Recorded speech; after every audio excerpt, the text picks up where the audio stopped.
Okay, welcome to all of you to the panel on the Quad and the bilateral relations that may influence it in the future. What's going on with the Quad? So my name is Gil Rosman, and I'm the moderator, the discussant, and as it turns out, the reader of 4 summaries of papers, because we have 5 papers in this panel. They're really excellent papers. This is a stellar group of contributors, people who are from all over the world who are doing wonderful work. That's the good news, and the bad news is, unfortunately, only Yuna Jo is with us. And so we have to do this in the fashion we're proceeding. This is a KEI, Korea Economic Institute panel. It's been brought together with the sponsorship of KEI, and it is one of 3 panels at these meetings that are sponsored by KEI, and all of them will be assembled. The 15 papers from the panels will be assembled into a book, and should be out in the middle of the summer. So we want it to be very timely, and the papers are mostly already drafted and are almost ready, and we'll just copy, update, revise, and get them up. So I've written an introduction to this panel with summaries of all 5 papers, and I'm going to be drawing on that in my remarks today. We'll proceed with some brief introduction to my introduction, and then we'll go first with Sheila Smith's paper focusing on Japan-U.S. relations. We will then go to Yuna Jo's paper, the Korea, U.S., and the Quad. And the third paper deals with Southeast Asia and the Quad, Chung Shui Kwik and Abdul Razak Ahmad. And then we'll have 2 papers looking at India and the Quad from different angles. One will be India-Japan, and the other will be India-China.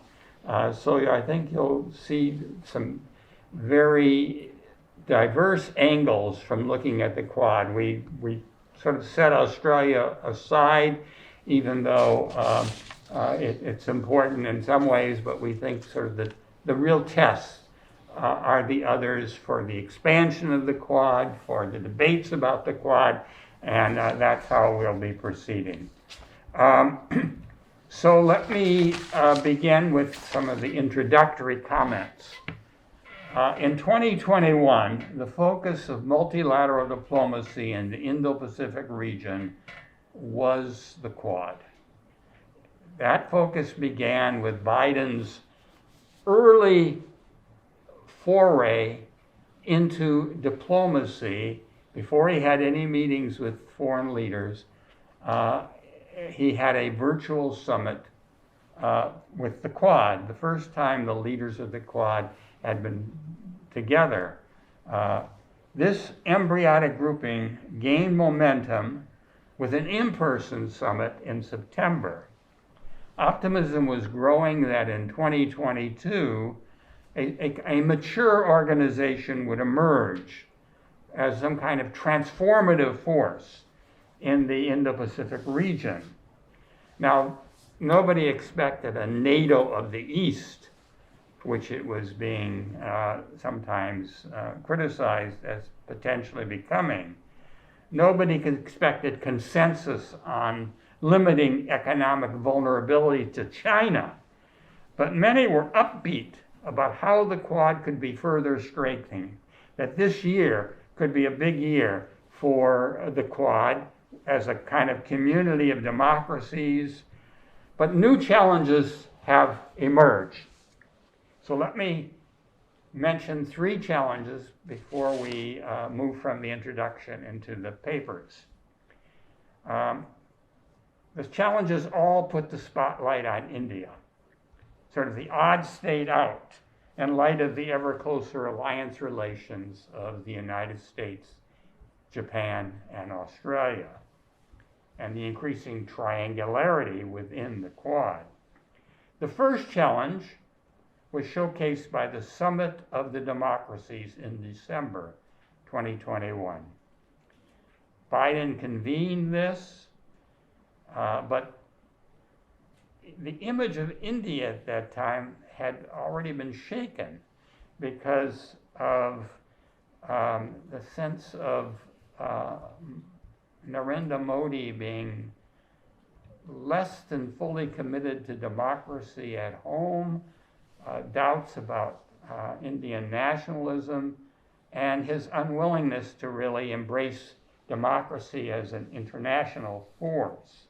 So that was the first undercurrent of doubts about India and the Quad. The second challenge came with Taiwan. There was more interest in Japan and Australia and the US thinking in terms of maritime security, and Japan becoming more engaged in efforts to back Taiwan in case there is some kind of a Chinese attack. So this galvanized concern and coordination in the other three countries, but not in India. So again, there was a thought, well, is the Quad really functioning as a cohesive unit? But the most serious of the challenges came just in the past month or so, and that's Ukraine. India not only has stayed on the sidelines, but Russia at least has interpreted India's intentions at the UN and its refusal to join in sanctions as standing on Russia's side, and Foreign Minister Lavrov just was in India meeting with Indian leadership. So given China's overall support for Russia and the defining event in recent history, the Quad was shaken by this lack of cohesion in response. Okay, that's part of the introduction that I wanted to share. Now I'll go to Sheila Smith's paper. It's called The U.S. and Japan in the Quad. New leaders in 2021 in the U.S. and Japan emphasized the Quad. Both Biden and Suga embraced the idea that four powers must come together to manage the challenges wrought by China's growing power in the region, and by challenging the economic and military assets being wielded by Beijing.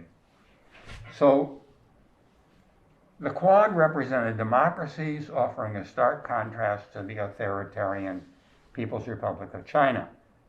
Watching both the Obama and Trump administrations trying to cope with China's rising aggressiveness, Japan became far more active in trying to shape the Indo-Pacific future.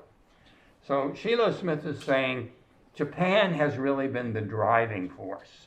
Since 2006, when Abe tested the idea of some kind of strategic diamond that became the Quad, Japan has been critical in all aspects of this. And it sought to draw others together in this geopolitical context of the Indian Ocean and the Pacific Ocean to defend the global liberal order. So Biden's focus on really building this up, Trump had accepted the idea, used the term free and open Indo-Pacific, supported a foreign ministers meeting, but Biden has made it into something much bigger and intensified the sense of a common agenda. To date, much of the work has been done within working groups, tasked with devising a list of what would be the task.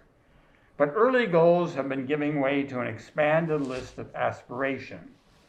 Expectations remain high, but bringing four very different policymaking systems into alignment will not be easy, Sheila said.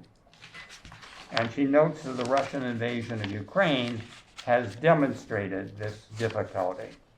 The Quad leaders will not always be in sync and may need to simplify their goals if the Quad is to be successful. The idea of a concert of democracies in Asia was Abe's brainchild, and in 2012 he said, "I am prepared to invest to the greatest possible extent Japan's capabilities in this security diamond." So he came back to power, and this was at the center of his concerns. The changing geopolitics in the past decade made it far more attractive to Australia and India, which had been reticent when the idea first arose in the 2000s. China's increasing willingness to both use military and economic tools of coercion diminished the hesitation of these two countries. And in Australia, it shifted the balance of domestic politics in favor of closer alignment with Tokyo and Washington. Canberra also worried, as Tokyo did during the Trump period, of a disengaged United States, and so saw this new entity as a way of keeping the U.S. involved. Biden's embrace of the Quad as a vehicle for developing a shared regional agenda provided just the opportunity that Japan's leaders needed. This is what they were waiting for. And turnover in Japan's leadership has not dimmed in any way the enthusiasm for the free and open Indo-Pacific initiative. U.S. remains out of the regional trade picture. Japan remains committed to playing a larger strategic role, but will need U.S. military power to be the catalytic agent for countering China's growing military presence. So the Quad recognizes the different assets, the different strengths, and is a way to pool resources for the region that could serve as public goods. Sheila goes on to talk about three long-term missions emerging for the Quad that suggest a direct response to China's increasing capabilities and aims in the regions. Not all Quad members will be asked to play the same role in each of these missions. Mission number 1, maritime security. This is long assumed to be the dominant role of the U.S. Navy, although it's increasingly becoming a collective responsibility. So that's the first mission of the Quad, where the U.S. has obviously the special importance. Second, funding the massive infrastructure needs of the Indo-Pacific requires greater Quad investment. Japan has had a leading role in that infrastructure task. Finally, for the Quad nations themselves, a new approach to supply chain resilience has become a priority. Reducing dependence on China for critical materials and goods has been a goal of Japan and the United States. And now the Quad is embracing this resiliency, crystallized during the pandemic and after the Chinese overt use of economic sanctions in the case of Australia. The upcoming Quad meeting, scheduled in Tokyo in May, should reveal more about just how ambitious the four nations will be about pooling their resources to finance the immense infrastructure needs. Well, Sheila ends her analysis by raising cautions about the Quad. She says, who is going to do what? That hasn't yet been resolved. The US, Japan, and Australia are allies, but they're not always on the same page. And India continues to be skeptical about the perception that the Quad will be seen, especially in Beijing, as an alliance in progress. The capabilities of each of these four nations diverge, as does the interest in a coalitional approach to every problem. So she says allowing each of the members of the Quad to find a comfortable role in problem solving will be indispensable. Sometimes the Quad might have to be a triangle. In Japan, the appetite for the Quad is probably the highest, she says, but the US too may have cross-party support for its goals, if not always for implementation.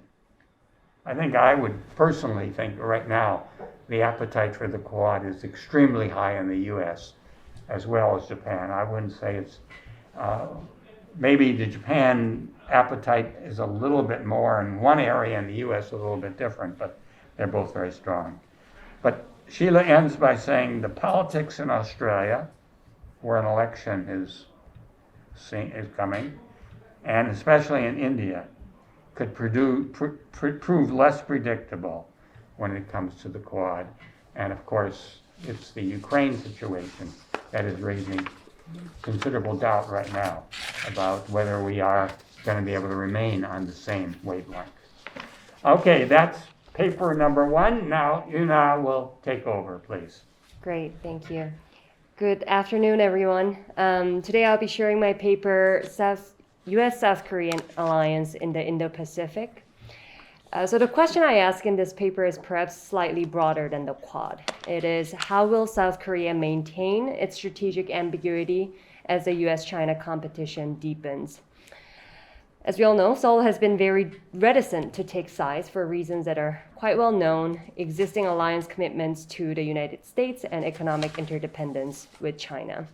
These, combined with growing tensions over history issues with Japan and China's mediating role in inter-Korean affairs, have made geostrategic realignment a very tricky decision for South Korea. In this paper, I make two arguments about the prospects and limits of U.S.-South Korean alliance in the region. First is that South Korea has been opportunistic in its alignment strategy, testing the boundaries of its alignment commitment and seeking to expand room for strategic maneuver. The New Southern Policy is the policy product of such foreign policy improvisation. The second is that despite recent efforts to coordinate, the New Southern Policy and its peace pillar in particular remains fragmented and functionally detached from the Indo-Pacific strategy. This is due in large part to the inherent tensions in the design of the New Southern Policy. That is, the policy goals and priorities of the key stakeholders in this initiative are in many ways inconsistent and even possibly irreconcilable. So let's begin with the context for the New Southern Policy. This arrived on the heels of increasing tensions between the United States and China, with their competing visions for the Indo-Pacific manifesting in the U.S. Indo-Pacific strategy and the Chinese Belt and Road Initiative. In this context, states in the region, including South Korea, have sought to recalibrate their positions. And for many, this has been marked by a process of improvisation, by which they have diminished or obscured the extent of their alignment commitment in search of maneuverability. And practically, this has meant a set of disordered and sometimes contradictory practices that allow them to avoid or minimize any potential for losses. And for South Korea, this came about through the New Southern Policy. Essentially, what the New Southern Policy does is allow for selective participation in the U.S. Indo-Pacific framework while staying functionally separate. And amplifying the momentum behind the NSP have been the shared outlooks of its main targets, the ASEAN and India. ASEAN's three policy areas, political and security affairs, economic engagement, and socio-cultural ties, comport directly with the three pillars of the New Southern Policy.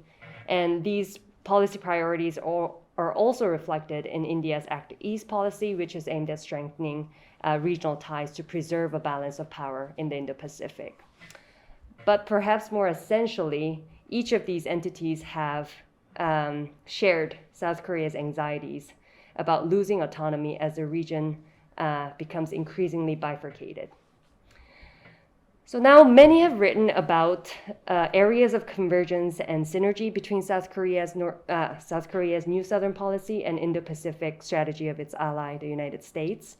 Based on the working level dialogues and joint statements, one can anticipate, in my view, three preliminary trends. First is that economic development projects will outpace those aimed at security or connectivity, two areas that are of particular sensitivity to China. Second, South Korea's participation in the security dimension of the Indo-Pacific strategy will be largely limited to non-traditional security realm, and its role in the Quad will remain hotly debated. And third, there will be more continuity than departure in the alignment strategies of the incoming Yoon administration. Now, I will focus on the first two of these and leave the last for discussion. Where the objectives of the New Southern Policy and Indo-Pacific strategy most clearly align is in the domain of economic development. The opportunities for collaboration are many, and I think for three reasons. First is that South Korea is committed to expanding its regional economic footprint. And second, Seoul's economic outreach is very much welcome in the region. Many among India and ASEAN countries face similar dilemmas in their alignment choices, and a viable third option could not be timelier. Lastly, and perhaps most importantly, the Indo-Pacific strategy does support the diversification of trade and investment landscapes in the region to minimize China's economic predominance, even if in a more flexible way. And this all works in Seoul's favor, allowing it to advance collaboration as well as preserve some part of its autonomy. From Washington's perspective, it has always known that the central aims of the Indo-Pacific strategy cannot be achieved in the absence of a viable economic strategy in the region. But forging a coherent approach has been difficult given the economic heterogeneity of the Indo-Pacific states. So beyond the set of broad objectives, detailed policy commitments have been very slow to form. And as of today, it is unclear which among the ASEAN states are going to participate, under what conditions, and by which rules and standards, and to what specific ends. But this seeming ambiguity, in my view, may be reflecting more design than oversight. So in fact, the Biden administration, the way I see it, appears to prefer a multi-pronged approach to economic development in the Indo-Pacific, as opposed to Obama's comprehensive one, like the Trans-Pacific Partnership, that seeks to address various elements of US economic agenda in one binding document. This sort of trades breadth of economic engagement for depth and allows Washington to work with varying needs and capacities of India and ASEAN countries, but at smaller scales at a time. What this means practically for countries in the Indo-Pacific is that they may enjoy a bit more latitude in their foreign economic policies. And that from South Korea's perspective is promising. In their latest worksheet, the two allies specified energy, infrastructural development, and digital economy as primary areas of cooperation. This would allow South Korea to focus on its own priorities in the New Southern Policy, but with US support. And they will also utilize existing bilateral mechanisms to exchange views and coordinate policies.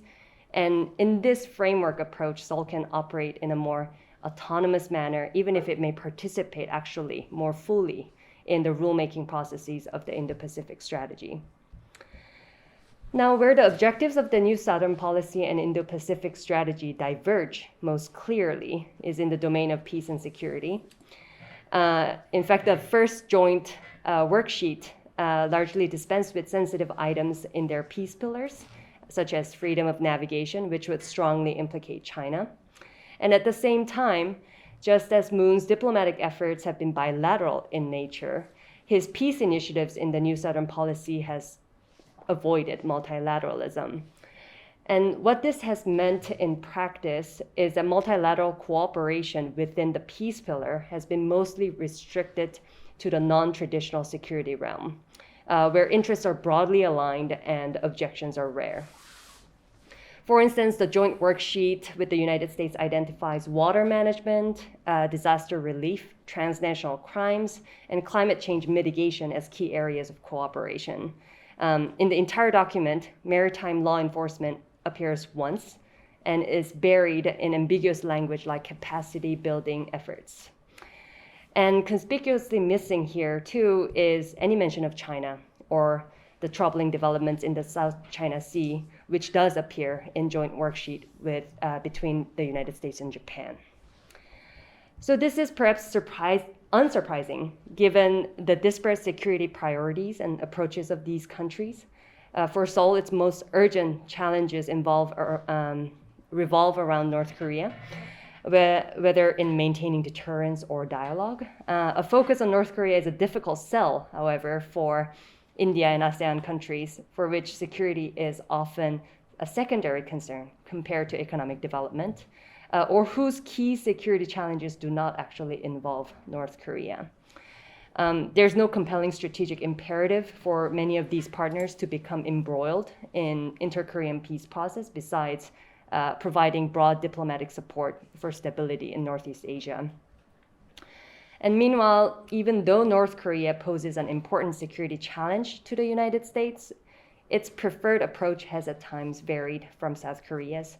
And this divergence has become only more stark as Washington seeks to consolidate its regional security framework in the Indo-Pacific.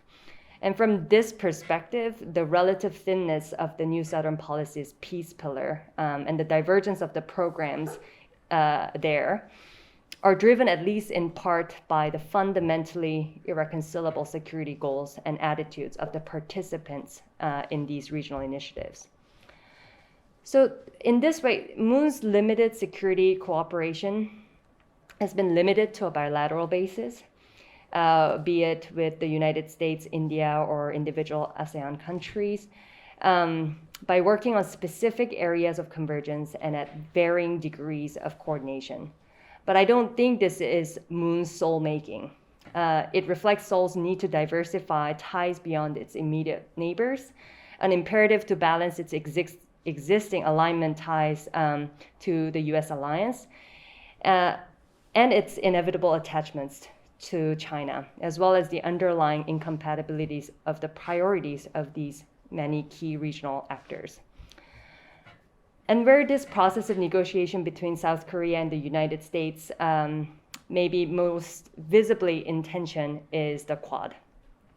South Korea's absence in this minilateral initiative has been particularly notable because of its status as the region's middle power and obligations as a US treaty ally. But it is so far unclear whether South Korea was formally invited to join the Quad. Some influential Korean watchers like Victor Cha has publicly claimed that Seoul refused, while Seoul has continued to insist that it has received no such invitation. Regardless, the hesitation of the Moon administration toward the Quad has been very clear. South Korea has opted to participate in the Quad selectively through the Plus framework, the Quad Plus, which is an extended dialogue with non-member states like South Korea, Vietnam, and New Zealand, was designed to harness broader cooperation in tackling COVID-19 pandemic, from vaccine development and distribution to other non-traditional security issues like climate change and emerging technologies. These are areas where South Korea has a competitive advantage and demonstrated leadership, and are also areas that are less likely to be perceived anti-China. And the consultative nature of the Plus framework allows South Korea to stay involved in any discussions around North Korea and influence Biden's North Korea policy. So in this way, South Korea has managed to track any developments within the Quad while curtailing potential backlash from China or North Korea. So to conclude, let me recap some of the insights. South Korea has improvised to simultaneously involve cooperation and conflict with both Beijing and Washington. And this policy of strategic ambiguity has come under increasing scrutiny as competing visions for Indo-Pacific have consolidated in recent past. And in this context, the outgoing Moon administration has forged its own regional initiative, the New Southern Policy, which has so far provided some buffer rather than joining the US-led Indo-Pacific strategy. Seoul engages selectively instead in areas of mutual interest like regional economic development and non-traditional security issues, but eschews more delicate issues like the Quad. And whether this unspoken bilateral arrangement can withstand the pressures of deepening competition in the region is unclear. And though Yoon's election has generated expectations of a shift towards strategic clarity, I believe much stands in the way of a genuine realignment. Thank you. Thank you, Yuna.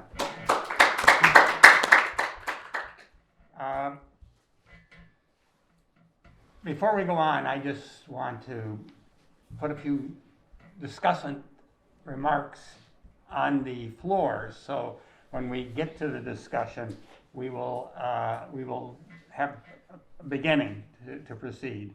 The first thing I will say is, for a period of time before the Moon-Biden summit, there was a lot of talk about why won't Moon say free and open Indo-Pacific? What's wrong here? Is this a real problem for U.S.-South Korean relations? So for a year or so, that was a real theme. The U.S. was beginning to build up the Quad and embracing the notion, and was unclear what South Korea might do. The second shift was with the summit. There was mention of it in May 2021, and now we see what did the Chinese think about this, and what was the South Korean reaction to the fact that the Chinese said, this is a bad step by South Korea. They've crossed the line. They're talking about something that really means containment of China. So that was point two. And now we're getting ready for the inauguration of the Yoon government, and there's already a sense that he's interested, he's supporting the idea. He's going to go much further than Moon. So we have three stages in this discussion, and I'm really eager to hear Yuna carry forward this analysis. Okay, I'm going to go on to the next paper, and that is by the outstanding specialist on Southeast Asia, the champion of hedge analysis, Chung-Chui Kwik, and his co-author, Abdul Razak Ahmad. And they begin by talking about two developments that have transformative potential in U.S. Southeast Asian relations. One is Biden's revitalization and heading towards a grand strategy for dealing with the Indo-Pacific framework. And we know that Blinken announced the beginnings of an Indo-Pacific economic framework. So that is the first thing. Even without the second development, this was considered a potentially transformative move with the Quad and its effect on Southeast Asia in question. So the authors say, rallying Quad members and European countries to defend the liberal order versus its authoritarian rivals, courting selected Southeast Asian states while launching a still vague Indo-Pacific economic framework, is what he considers the first challenge. The second, in the wake of Russia's invasion of Ukraine, Biden's efforts acquired greater intensity and a qualitatively new architecture for an era of intense great power competition. Economic initiatives linked to sanctions became a mainstay. Straddling has become more difficult for the countries of Southeast Asia. But this presents both challenges and opportunities across both what he calls the two chessboards of Asian geopolitics, the military chessboard and the non-military chessboard. They go on to say that states are increasingly worried that the growing geopolitical and geoeconomic undercurrents are unleashing risk. What are those risks? Regional polarization, group marginalization, and big power entrapment. The pitfalls may undermine ASEAN inclusivity, ASEAN unity, ASEAN centrality. To mitigate these growing pressures, states have responded by hedging, Zhang Shui's theme of analysis for many years. And they may hedge cautiously the risk while embracing prioritized returns selectively.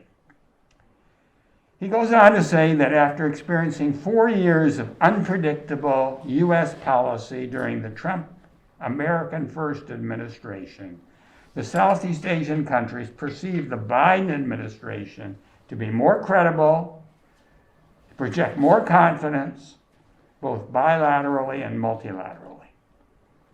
However, the degree and sources of receptivity to Biden's overtures vary across the ASEAN landscape.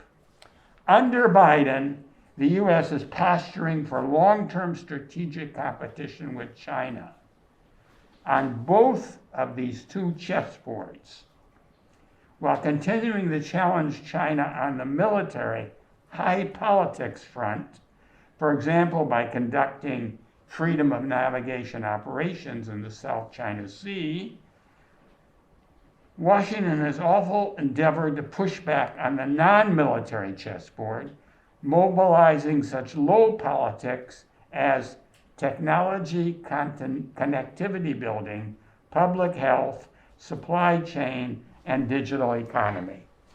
All of these are associated with Quad initiatives.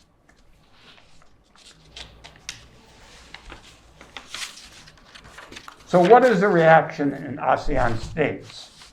Has this two-pronged Indo-Pacific strategy induced these states to forge closer and stronger partnerships with Washington vis-a-vis Beijing?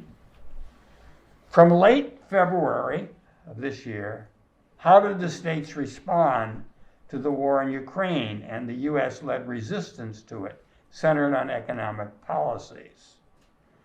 So their paper argues that the ASEAN states' relations with and reactions to the free and open Indo-Pacific strategy under Biden are shaped and constrained by supply-demand dynamics across the twin chessboards. While the potential benefits have motivated the weaker states to selectively partner with Washington on areas deemed beneficial, the associated pitfalls across the twin chessboards have restrained them from fully embracing the free and open Indo-Pacific, leading them to keep their distance from issues which may lead to regional polarization, ASEAN marginalization, and above all, big power entrapment. So he's indicating a rather skeptical response reflected in their reactions also to the Ukraine war and the U.S. efforts to mobilize the community, international community, not just in Europe, but in Asia, to respond to this war with economic measures aimed at Russia, but there's also the fear of secondary sanctions being applied to China. And you might know that today, just this afternoon, news came out that China was involved in cybersecurity threats to Ukraine in the run-up to the war, as if they were coordinated with Russia in this overall operation to prepare Ukraine to be defeated. So I'm not sure where that news will take us, but that already reflects the warnings coming from Western countries about the significance of this situation, not only for Russia, but also for China. While the ASEAN states agree with Quad members about the importance of preserving a rules-based international order, they agree on freedom of navigation and overflight. They agree on peaceful resolution of disputes and other principles. These states also sense multiple risks, as the Quad and the free and open Indo-Pacific strategies are increasingly perceived to be about containing China. The smaller states are cognizant of the dangers of escalation, entrapment, and marginalization. They view the U.S. Southeast Asian policy as unbalanced, continuing to prioritize the military chessboard, but undersupplying developmental, diplomatic, and other regional goods on the non-military chessboard.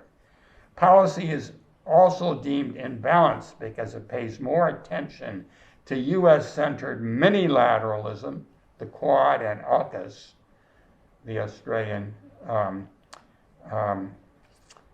UK-US initiative, rather than the ASEAN-based multilateralism, and it views Southeast Asia as a means to pursue Washington's greater strategic end, preserving primacy versus China, rather than treating Southeast Asia as a region in its own right. I would just add to these concluding remarks by the authors that this sensitivity to what Washington is doing suggests that Washington is trying to preserve primacy rather than Washington is defensively responding to China's effort to achieve hegemony and dominance. So the way you frame it immediately suggests what conclusions you would draw. And they are arguing that the Southeast Asian countries are framing it as if they can preserve their ASEAN centrality and preserve the sort of balance between China and the United States, because China really isn't that much of a threat, and because the U.S. is doing things that are aimed more at primacy than a defensive reaction to China. So that's the state of the debate we're dealing with, and we can come back to that discussion a little later. I'll conclude with that before moving on to putting on my new hat as Rohan Mukherjee, talking about India, Japan.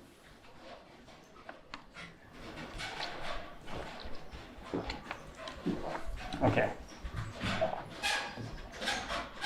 So, if Southeast Asian states have been skeptical of the response of the U.S. to the Ukraine war, what about India? And of course, from the news, we know India has been very reluctant to get involved in criticisms of Russia, their main source of weapons and a partner in their reasoning about multipolarity.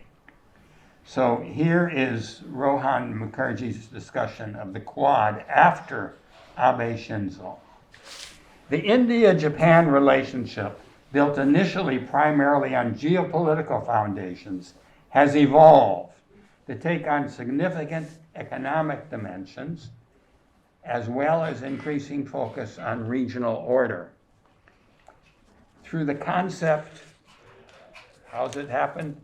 Through the concept of the Quad. So India and Japan have agreed on the Quad and the free and open Indo-Pacific. And Mukherjee examines both the evolution of the relationship and the Quad itself, and delves into commonalities and differences between India and Japan's grand strategies that are likely to impact the Quad in different ways, now that the biggest champion of the Quad, Abe, has left the diplomatic stage. So he does trace to some degree Abe's input in building up the Quad, and especially working with India in this context. Japan has sought to restrain China, keep the U.S. engaged, and maintain access to the maritime commons as a state that relies heavily on sea lanes for its trade and energy needs. Its strategy has involved three components. First, Japan has tried internal balancing through qualitative improvements to its military capabilities and legal and administrative reform to loosen historical constraints on its ability to participate in collective defense. Two, its strategy is doubled down on the U.S.-Japan alliance by taking on a greater share of its security burdens, abandoning independent development of defense technology for the sake of co-development with the United States, and forming or consolidating new partnerships among the U.S. network of partners and allies in Asia. So that's leg two of Japan's three-part strategy. And three, it has pursued external partnerships with countries in Southeast Asia and South Asia in recognition of the economic promise of these regions, their potential to constrain China in the event of a diminished U.S. presence in Asia, and as a way of anchoring the U.S. So he sees those as motivating forces as Japan has worked more towards India. India's response has been to continue developing hard power capabilities while building strategic partnerships with countries that might help it deter or restrain China in a future crisis. Hard power requires the modernization of the Indian armed forces, which still lack a robust indigenous defense manufacturing base. Over the last decade, India has been the largest arms buyer in the world. This, of course, means Russia, although they buy much more from the U.S. now, too. In terms of strategic partnerships, India's most robust and rapidly growing relationships have been with the U.S. and its allies. So he's gone through Japan, he's gone through India, and now he says there are numerous areas of complementarity between their strategic priorities. That's brought them into alignment. They both want to place limits on a rising China's assertiveness and secure freedom of navigation across the Indo-Pacific. India's burgeoning strategic partnership with the United States makes it a strong candidate for Japan's pivot in Asia. Japan's considerable stocks of capital, technology, and technical know-how make it a strong candidate for participating in India's efforts to develop its labor-rich economy. So there's a lot of symbiosis there. Momentum has slowed, however, due to the pandemic. Still, the relationship has entered a more mature phase with routinized whole-of-government cooperation in multiple sectors and across various levels. Although trade and investment between Japan and India remain lower than one might expect, Japanese foreign aid, mostly dispersed as concessional loans, continues to play a substantial role in infrastructure development and creating incentives for Japanese firms to become involved in India's industrialization. On his first visit to India's Prime Minister, just This month, Kishida announced that Japan would invest $42 billion in India over the next 5 years. A scale and ambition reminiscent of Abe's 5-year investment package of $35 billion in 2014. The Quad increasingly represents what might be called the third pillar of India-Japan relations. They have a security pillar, we just heard about, maritime cooperation and free and open Indo-Pacific navigation. They have an economic cooperation pillar, which is very big for India. And most recently, in the midst of Russia's invasion of Ukraine, the Quad leaders met virtually on March 4th to reaffirm their commitment to sovereignty and territorial integrity and agree that such a scenario should not be allowed to occur in the Indo-Pacific, which many took to be a reference to Taiwan. India only would indirectly refer to that. Points of similarity between the grand strategies of India and Japan that bear on the Quad are, and Mukherjee mentions 3 points. Both have antagonistic security relations with China, but both also face strong economic incentives to cooperate with China. 2, both are wary of a US-China G2 that might unfold at the expense of their interests. 3, both see ASEAN as a pivotal and friendly actor in the Indo-Pacific. So those are overlapping interests. There are substantial differences, however, in terms of actual policy. India's approach to ASEAN is primarily economic. Japan, by contrast, has actively tried to build regional order in Southeast Asia, positioning itself as a genuine and credible alternative to China.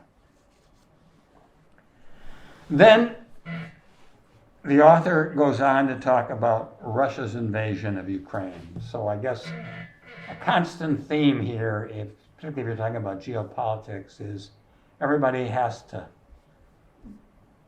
reflect on what they've been thinking for the last half year writing their papers in terms of the consequences of this Ukraine war. It's such a big deal. India's calculus was informed not just by its heavy arms dependence on Russia, but also its broader desire to maintain relations with an historically important pole in an evolving multipolar international order. So I take that to mean that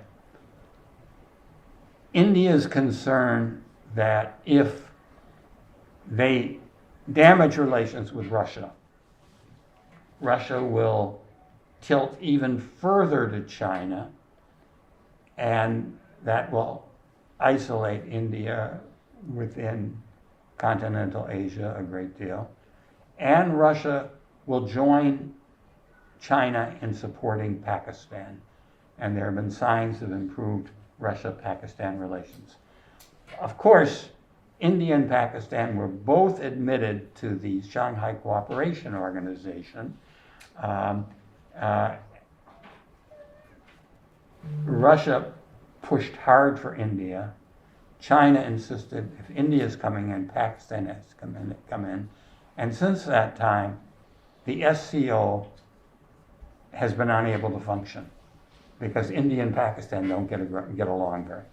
And that's made it so that Russia and China have to concentrate on working through other organizations, not the SCO. That's my commentary. That's not what was stated. He also states, however, that the difference can be seen on Taiwan. Japan's position shifting in favor of publicly stating a willingness to aid in defense of Taiwan, while India only uses the language of trade and people-to-people ties with regard to Taiwan. Conclusion: if China-India relations deteriorate further, India may well agree to strengthen the Quad into a more hard-edged entity. So much depends on China with regard to the Quad. India sees the Quad in this regard as very much a reflection of its situation with China. Okay, that is paper number 4. And now, I know my voice is getting tedious, but one more. And with a mask, it's even more unbearable, I'm sorry. Okay, Constantine Xavier, the India, China, and the Quad in South Asia. Here's how he begins. Ask questions. How has India's participation in the revived Quad affected its competition with China in third countries? Do smaller countries in South Asia and the Indian Ocean see India's participation in the Quad as an Indian alignment with the United States and with other middle powers against China? And has the initial security focus of the Quad intensified India-China competition and rivalry in this region? So those are his 3 starting questions. He addresses these questions through the prism of case studies in Southern Asia, including the cases of Bangladesh, Nepal, and Sri Lanka, to understand how these countries perceive the revived Quad and whether it has informed their balancing strategies toward India, toward China as well, and toward the United States and other major powers in the Indo-Pacific. From an Indian perspective, Xavier also evaluates to what extent the Quad has either succeeded as a coordinating mechanism to enhance Indian leverage to respond to Chinese inroads in its periphery, or in other cases, eroded India's traditional image as a non-aligned actor and reduced its regional influence. He says this contributes to a more precise understanding of where, when, and in what form the Quad can bolster India's balancing capability in partnership with smaller Asian states. I'll take a little drink and carry on.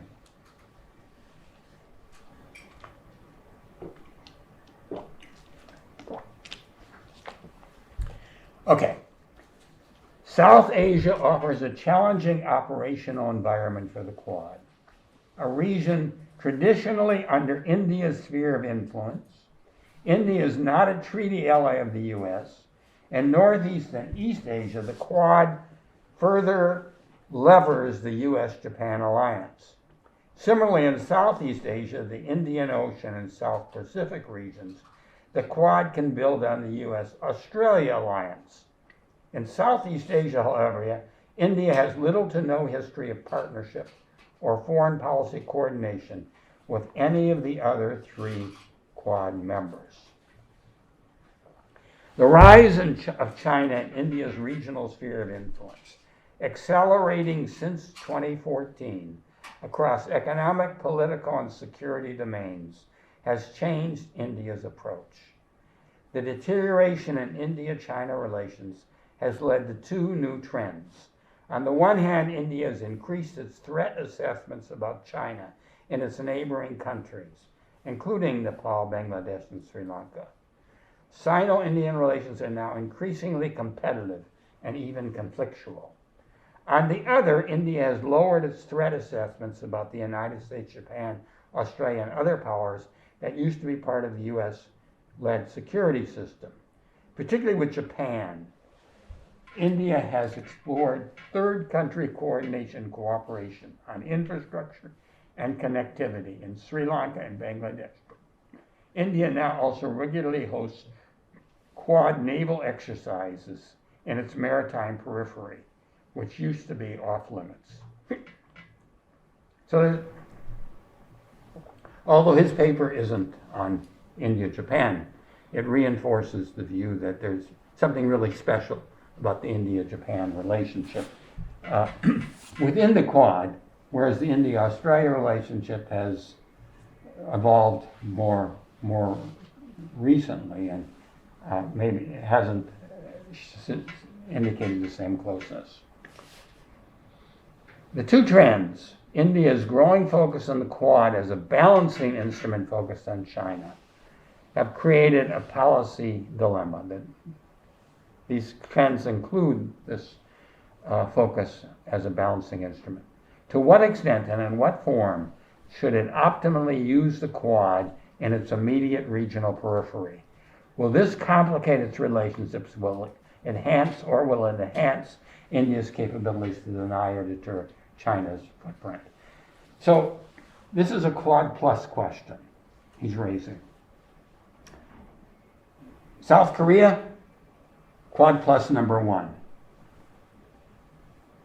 Japan, very eager to bring in some Southeast Asian countries into Quad plus.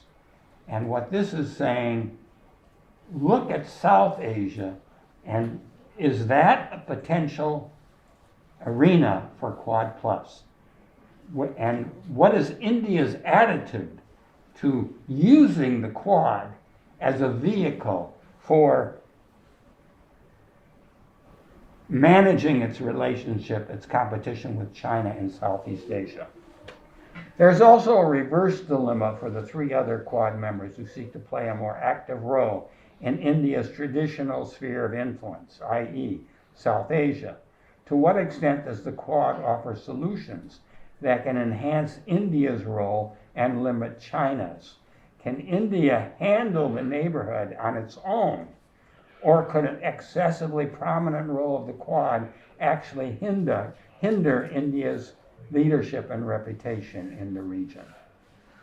Looking at India and China and South Asia, Xavier examines how India has been losing ground as a regional hegemon in South Asia. This has forced India to redesign its regional strategy, where it faces increasing competition in Nepal, Bangladesh, and Sri Lanka. All of these states are examples of where China has made major inroads, and India sees them as areas of competition with China.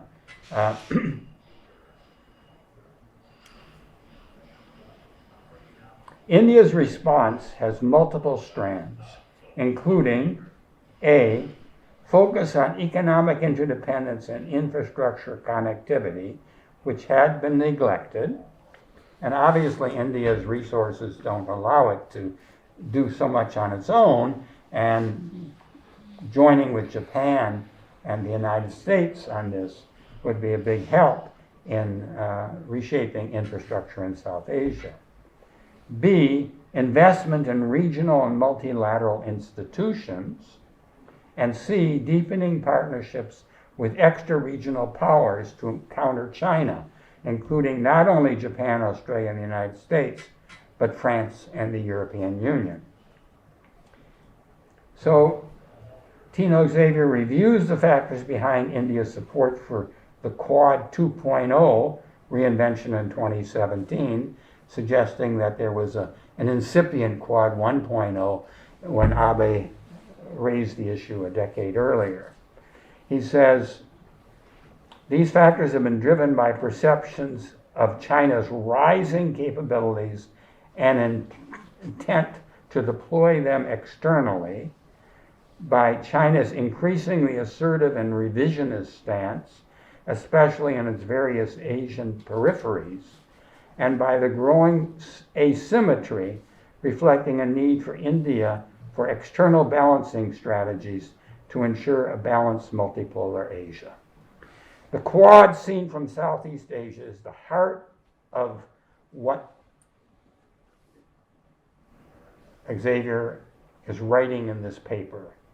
He's examining the views in these three other countries of the Quad and how India's membership in the Quad is shaping the balancing strategies of these three other countries in South Asia.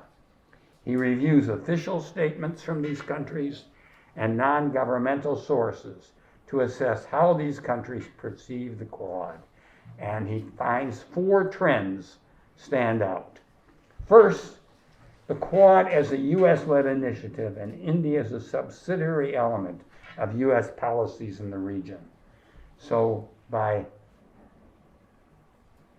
joining the Quad and taking the Quad as an actor India endorses in the region, India is seen as just a secondary player beyond the U.S. So that's perception number one. Trend number two is the Quad as a military defense security-focused initiative, or even an alliance. So this goes even further in thinking of the nature of the Quad. Three, the trend, China's BRI as a strictly economic beneficial initiative focused on infrastructure, trade, investments that will bring developmental benefits. That also is not conducive to welcoming Quad Plus and India's endorsement of it. And the fourth trend he sees in the region is the Quad as part of an Indo-Pacific strategy to contain China, and that therefore risks curtailing small states' strategic autonomy and risks fragmenting Asia into blocks. So that was the same warning that we had from the previous two papers back, that their ASEAN centrality is weakened, Asian centrality is weakened, fragmentation into blocks, and it seems as if rather than blame China for arousing this reaction, there's this tendency to blame the Quad and blame the United States for overreacting to China and causing the polarization. So the conclusion that is raised by this paper is that it identifies implications of these regional dynamics for India's China policy and India-China relations in Southeast Asia. It also explores how the Quad may further adopt its identity, mission, and operational character to maximize its utility and impact in Southeast Asia. This will necessarily require a reorientation towards an agenda focused on non-traditional security and economic cooperation instruments. He ends by drawing implications from the Southeast Asia case to other regions where the Quad seeks a growing role but faces similar challenges. So just under the impact of the Ukraine war, when the Quad and other actions are being seen in a more bipolar framework, we're getting this response saying, we don't want that. We want much more deference to cooperation with China and to not trying to accept the trends of bipolarity. So that is the message from this paper. Okay, I've gone through all the papers, and I won't try to be a discussant of the other papers. I actually have been as we proceeded. I've already given some comments to Yuna. Let's see if you have any questions you want to raise before we ask Yuna to speak further. Anyone want to raise a question?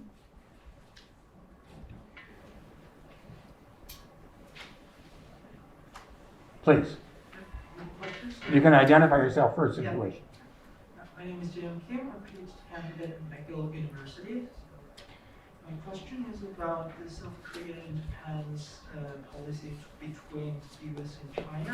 So during the Moon Jae-in's presidency, there was many reader reports or analysis that among the American and Japanese policy circles, there is a growing concern that China is tilting toward, South Korea is tilting toward China and deviating from the traditional trilateral security cooperation among the US, Japan, and South Korea. So, do you evaluate this kind of concern was legitimate? And if it was legitimate, how can we explain the divergence between Japan and South Korea in theoretical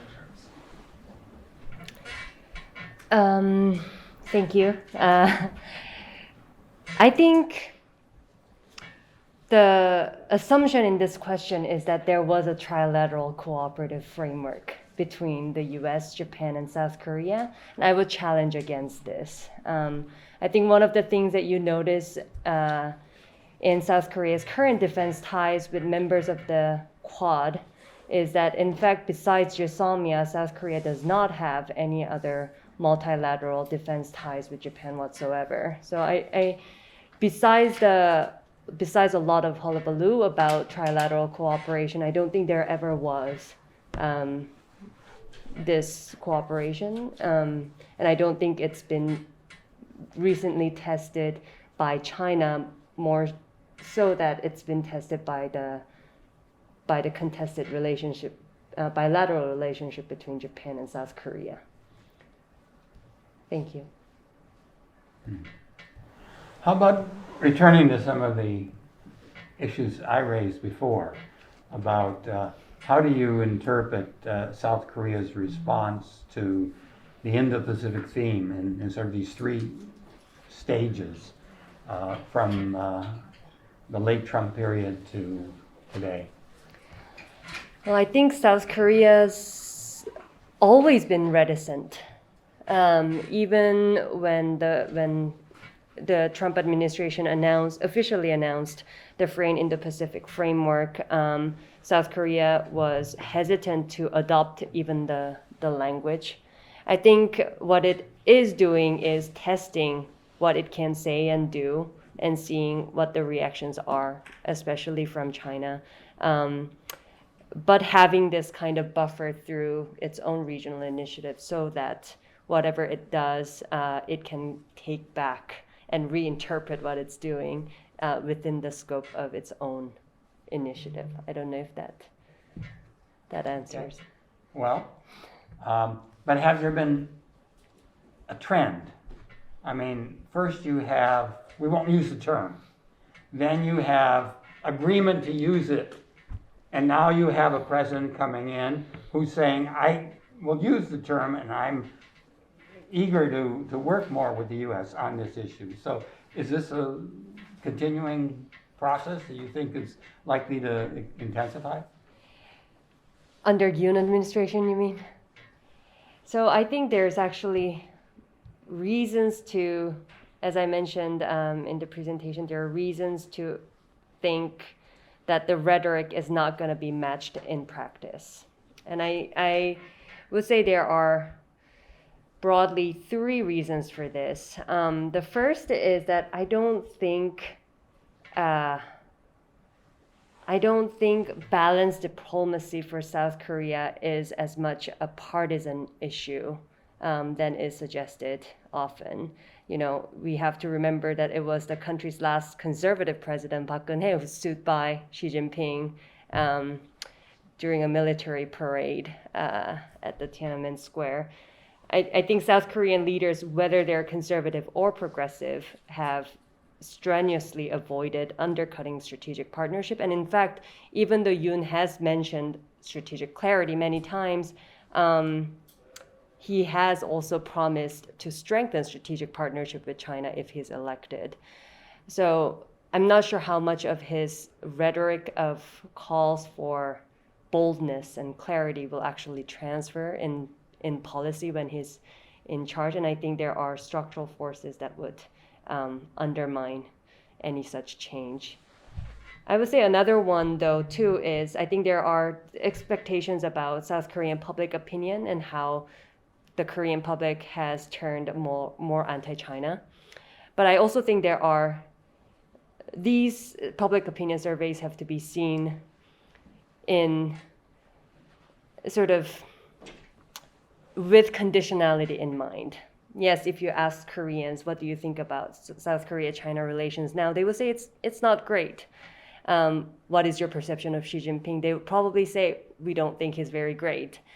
But would they say President Yoon should pursue these policies, even at the risk of economic sanctions by China? Would they also agree to that policy platform? I would be less certain about it. And I think you see this in the sort of conflicting results of Pew surveys, where you see that their views of China has deteriorated. But at the same time, you know, a Carnegie survey that shows that, in fact, for any unification issues, China should still have a say. And if we were to unify, South Korea should have an alliance with both China and the United States. That is the public opinion. And I think this paradoxical feelings suggest that, you know, public opinion can be fluid to framing, and it will still, it will continue to inform ambiguity about free and open Indo-Pacific. Well, you mentioned Park's visit in 2015 to China. I interpret that a little differently. I see her saying, Xi Jinping visited Korea in 2014. China, it's very important to get China to cooperate on North Korea. Things are, there are some doubts about what's going on with China. China-South Korea relations are at a possible turning point. Let me go there and try to show that that there's no reason that China-South Korea should deteriorate. And then they deteriorated dramatically in the next year, so it was a failed visit.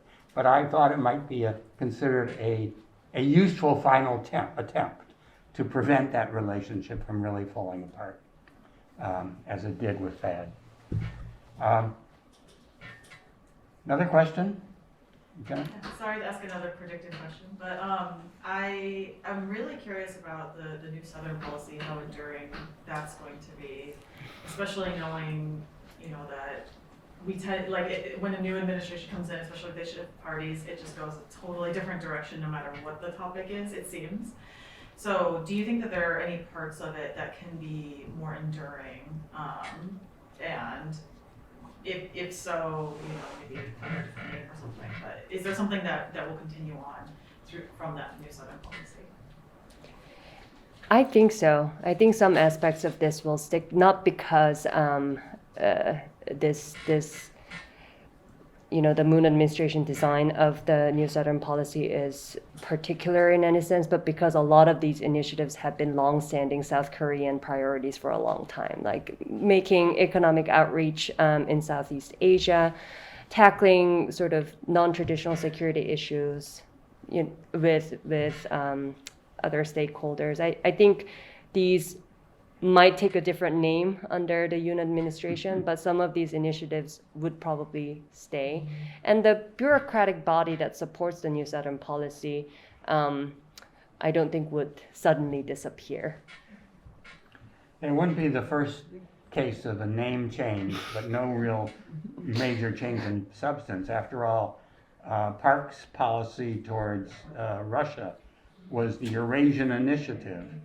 And then Moon came along and said, nope, we're going to call it the New Northern Policy. But it wasn't such a, there were some nuances, 9 bridges and so on, but nothing really fundamentally changed. Both had the same intent. And the U.S., but in the U.S. we see a rare contrast to that, and that is Trump agreed to say free and open Indo-Pacific.